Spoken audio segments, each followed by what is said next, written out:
বাংলাদেশ জামাত ইসলামী সবসময় একদিকে জাতীয় ঐক্যের কথা বলে, রাজনৈতিক দলগুলোর মধ্যে দেশপ্রেম, দেশ গঠন এবং জাতীয় কিছু ইস্যুতে একটা কনসেনসাসের কথা জামাত ইসলামী বলে। এটা একটা ন্যাশনাল কনসেনসাস, জাতীয় ঐক্যের চিন্তা। এটা যার যার দল এবং আদর্শের ভিন্নতার জায়গায় থেকেও কিন্তু কমন ইস্যুতে একটা জাতীয় ঐক্য গড়ে উঠতে পারে। বাংলাদেশ জামাত ইসলামের আমির সেই আহ্বানই সবসময় জানিয়ে আসছেন।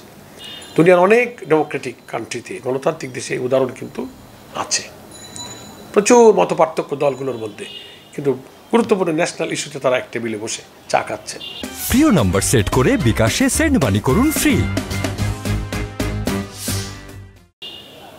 একটা ইউনিফর্ম থিঙ্কিং তারা মেনটেন করে চলছেন, এটা একটা ঐক্য। আরেকটা যেটা আপনার প্রশ্নের মধ্যে এসেছে যে ইসলামী দল এবং সংগঠনের মধ্যে একটা ঐক্য, এটাও জামাত ইসলামী প্রথম থেকেই আমাদের এই জামাতের যারা আগে নেতৃত্ব দিয়েছেন, যারা আমির ছিলেন, তারা জীবদ্দশায় সকল আলেম উলামা, পীর মাশায়েখ, ইসলামী দল সংগঠন ব্যক্তিত্বের সঙ্গে ব্যক্তিগতভাবে দেখা সাক্ষাৎ যোগাযোগ মত বিনিময়ের মধ্য দিয়ে ইসলামী দলগুলোর মধ্যে একটা ঐক্যের পরিবেশ গড়ে তোলার জন্য আন্তরিক প্রচেষ্টা এবং অবদান রেখে গেছেন। হতে পারে দলগুলোর মধ্যে তো ভিন্ন ভিন্ন কিছু পলিসিগত পার্থক্যের কারণে দল তো আলাদা হয়েছে। এদেশে যদি 20টা বা 10টা ইসলামী দল থেকে থাকে, তো দল তো একটা না যে সব একমত হবে।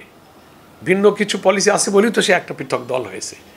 সেই জন্য এই ভিন্নতা রেখেও ইসলামিক কমন ইস্যুতে মুসলিম উম্মার আস্থার জায়গায় নিয়ে আসার জন্য ইসলামিক ইস্যুতে যেন আমরা একসাথে কথা বলতে পারি, একটা ভয়েস হতে পারি, জনগণের মধ্যে বিভেদ বিশৃঙ্খলা অনৈক্য দূর করতে পারি।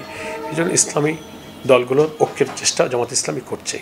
অতি সম্প্রতি দেশের এই নতুন সরকার পরিবর্তনের পরে এখন যে একটা অন্তর্বর্তীকালীন সরকার একটা অবাধ নিরপেক্ষ নির্বাচনের পরিবেশ সৃষ্টির জন্য চেষ্টা চালিয়ে যাচ্ছেন। রাজনীতিতে জাতিতে জনগণের মধ্যে দেশপ্রেম এবং রাজনৈতিক দলগুলোর মধ্যে একটা রাজনীতির মুক্ত অবাধ তৎপরতা চালাবার একটা প্রবাহ লক্ষ্য করা যাচ্ছে। সেই সময় ইসলামী দলগুলোর মধ্যেও কিন্তু একটা ঐক্যের চেতনা সৃষ্টি হয়েছে সবার মধ্যেই। আমি তো মনে করি জামাত ইসলামী চেষ্টা করছে, উদ্যোগ নিচ্ছে, আহ্বান জানাচ্ছে। জামাতের সম্মানিত আমির ডক্টর শফিকুর রহমান বিভিন্ন ইসলামী দলের সাথে মত বিনিময় করছেন, ডাকছেন, বৈঠক করছেন, এবং সেখানে আমরা এটা বুঝতে পারছি যে তাদের মধ্যেও আগ্রহ আছে, যে তারাও চাচ্ছে যে আসেন আমরা কমন ইস্যুতে কী করে আমরা এক হতে পারি। এগুলো একটা আলাপ আলোচনার পর্যায়ে চলছে এবং এটার একটা সম্ভাবনা আমরা দেখতে পাচ্ছি। সকলের মধ্যে যদি এই চিন্তার ঐক্য থাকে, উদার মন থাকে, তো ইনশাআল্লাহ পরিস্থিতি একসময় ইসলামী দলগুলোকে আশা করি একটা জায়গায় নিয়ে যাবে ইনশাআল্লাহ।